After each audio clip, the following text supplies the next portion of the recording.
Henry T, take it from here, man. A little more balance, more composure, a little more maturity you're showing out there. Any accuracy there? Henry, I love you to death, but maybe not on that one. I didn't love a lot of those things tonight, but I'm trying to give this team room to grow and kind of find themselves. I think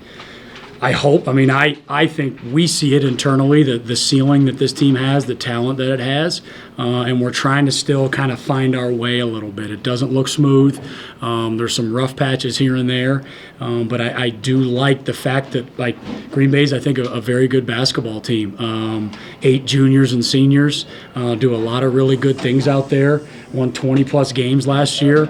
This was I compared them to a Penn. I compared them to a North Texas. I compared them to kind of some teams that came in last year and gave us some problems. And they did give us some problems. You know, quite a few times I thought we got it to 8 or 9 or 10, and we're about to kind of break it open, and they found a way to kind of work their way back in the game. And that was a veteran ball club on the other side. And fortunately, we were able to, get a victory tonight. It did seem like sometimes, it was like certain series you guys looked really good, but it was just about being consistent. Yeah, they play so fast. They're a top 10 tempo team in the country. We knew going in their pace and their speed and slowing down their transition was going to be a big problem for us, or just a challenge, I should say, as opposed to a problem. And you could see it stretches of the game. I thought their speed really got to us. I thought their transition game, they got out, they got us in some bad matchups, and they were able to utilize their speed. So fortunately, as the game went on, we were still able to get the ball inside and continue to use our power game. You can get it if you need to, Henry. Once again, Jaquan just able to kind of be that guy that kind of took over the game. Yeah, I think he's as you can see, he's an emotional kid, and when he's on, and when he's off, we got to kind of get him back around as quickly as we can. Turnovers in the first half, I thought really kind of snake bit him and us too a little bit, but I think as the game wore on, he settled in. I think, did he have a second half turnover? Maybe he had one. He did have a second half turnover, and obviously made some big shots there down the stretch as they were trying to kind of close the gap on us. What was the difference for him in the second half, and was he trying to do too much a little bit early in the game? Yeah, I think it's a kid that hasn't played in 2 years, and there's probably a lot of emotions going on when he's out there, good and bad. And I think sometimes when it starts to go into a little bit of a downward spiral, halftime's the greatest thing we can have. Hit reset, get back to a good place, understand, hey, it's only the third game of the season, and I know you've been out a long time, but we can't get it all back in one night. So let's just go out and enjoy the ride. It was a game, though, where the refs were talking to him the entire game. Sure. Early on, he had his back to Jerry Pollard at one point, and Jerry Pollard walked 15 feet towards him to get in front of him to yell at him about something, and he kept talking the whole game. Do you need to rein him in to avoid a technical, or when he's scoring 31 points? You're right. It's have more of a leash? Good point. I think, and I was actually talking to Coach Colson here just after the game, I think a lot of players that have that edge to them is a fine line as far as how much to allow it and how much to bring it back, because if you bring too much back, sometimes you're taking away the emotion that player needs to get going in the first place. So it's something that it's my third game with him, and those are conversations we'll continue to have. And as a coach, it's my job, obviously, to manage him and manage the team, and we'll kind of continue to do that as it unfolds. Coach, Vance, another tough night. Is there any concern there? How do you address that? I don't have any. He might. Obviously, I think a lot of these guys start to press a little bit when offense isn't going their way. My thing is just continuing to play defense, continuing to rebound, and let's let those things kind of unfold as they may. Hopefully, it's just a few games here early that haven't gone. The ball isn't quite going in as much as he'd like, but hopefully, as the season wears on, he'll bounce back and kind of give us another weapon on offense. Big night for CB, double-double. Just especially him on the boards. Yeah. Pulling down 16 boards. No, it's awesome.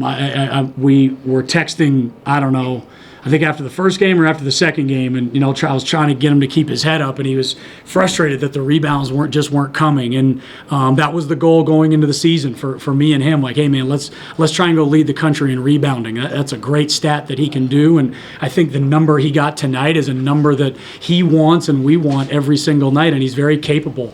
Offensively, he got into a little bit of a rush down there at times, but that's where I think if he can just continue to rebound and defend, he's just going to be an exceptional basketball player. I guess you finished 28 free throw attempts. 20 of those were in the first half. Is that just a byproduct of they had so much foul trouble they quit playing as aggressive, or was there something about how you guys played offense in the second half that you weren't drawing as many? You know, I thought their defense was actually, it's the best we've been guarded this year. I thought they did a really good job of keeping us on the perimeter and not letting us kind of flatten the basketball out to get good post feeds. And when it did go in there, they really collapsed. They collapsed on Corey and Carlton, and we didn't quite get the looks down there that we've gotten in the past. We kind of snuck a few in here and there, but I think you got to give credit to Green Bay's defense. I thought they went into the game really trying to take away our low post game, and did a pretty good job of it for the most part. Coach, Gary Colson compared you to Larry Shyatt. Is that a fair comparison? I don't know. I don't know exactly what the comparison would be in what realm. Coach Shyatt's one of the best coaches I've ever seen, so maybe it has to do with my personality. I don't know. It's the sweater. Yeah. Oh, okay. Good call. Good call. I don't know. I have one disappointment, and that's that it took me 2 years to call Coach Colson. The last 30, 24, whatever, however many hours it's been with him here has been an absolute joy. He has an incredible personality. His wisdom is well beyond anything I'll ever be able to attain. And just to be able to talk with him about being the Lobo coach and all the other things that kind of go with it has been, like I said, I'm gonna punch myself for not calling him earlier. I don't know what it was, and it was actually Coach Shyatt that told me to pick up the phone and call him. So maybe that's the connection there. Yeah. How much fun is it to have this as your home arena with so much history tied to the pit? Sure, it's a blessing. I was walking around with Coach Colson through the facilities, and obviously the facilities have changed quite a bit since he was here. And he said, do you ever get numb to how nice all this is? And I said, maybe at times. Unfortunately, we all get spoiled. We look at the things we have and maybe take them for granted. But I said, I never have ever gotten numb to walking into the pit and just understanding what this place is about, what it means to so many people, and just to actually be the basketball coach here is the honor of a lifetime. So this is kind of a two-part question. What can you say about Jaquan McLeod? And also, he kind of started out slow, but eventually he ended with 13 three-point attempts. How much of that was that your team and defense and getting him kind of like bad looks versus him just missing? Yeah, McLeod is a great basketball player. I think made 77 threes last year, but's 1 for 9 so far this year. And that was that tough scout coming in of very proven shooter, hasn't shot it well in these first couple games. And he kind of came out looking to shoot and didn't make some. So he's a great basketball player. Did some really good things getting into the paint and scoring. But I don't know if I hope our defense was good, but I think he just hasn't really kind of found his rhythm yet this season.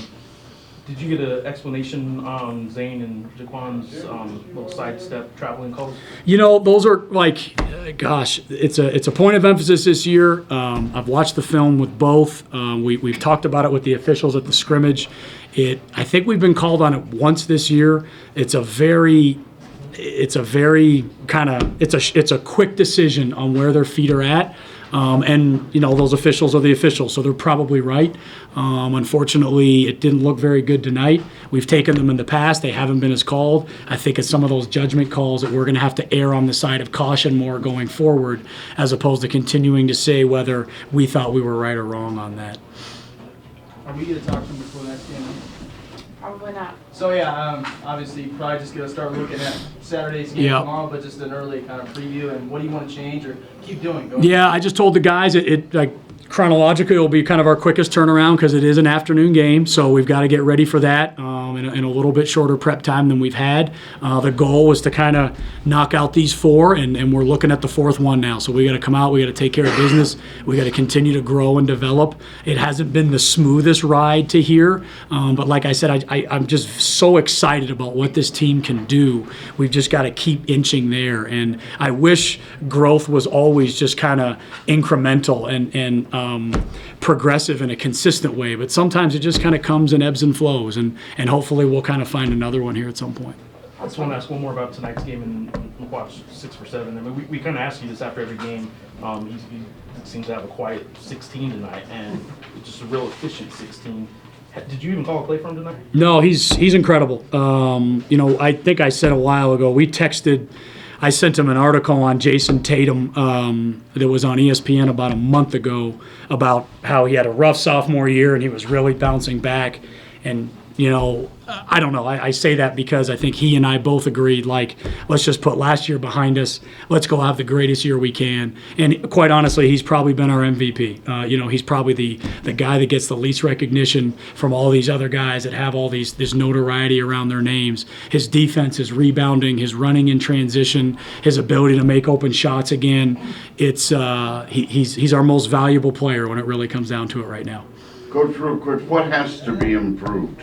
Turnovers, obviously we've got to take better care of the basketball. To have a field goal percentage defense of 40%, turning over the ball 18 times. We're just putting a lot of pressure on our defense by continuing to turn the basketball over. And still, to keep someone to 40% shooting with 18 turnovers is rewarding. If we can knock that number down, now our field goal percentage gets into the 30s, and now we become a pretty hard team to beat, I hope. Anything else? Thank you, guys.